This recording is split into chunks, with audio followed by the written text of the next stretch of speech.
hướng có ắt phải giáo công sơ từ comment từ share từ mơ từ video chay từ ôi đăng lúc đăng nè khá không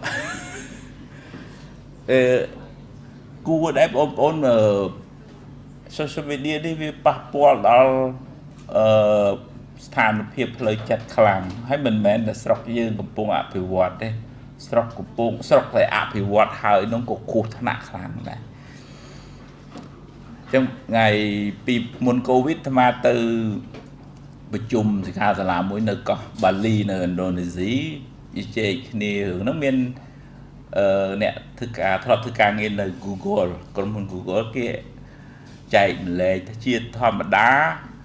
ក្រុមហ៊ុន high tech ទាំងអស់គឺគេចង់ឲ្យមនុស្សនៅជាមួយនឹង device ហ្នឹងឲ្យកាន់តែយូរនៅកាន់តែយូរគេរកលុយកាន់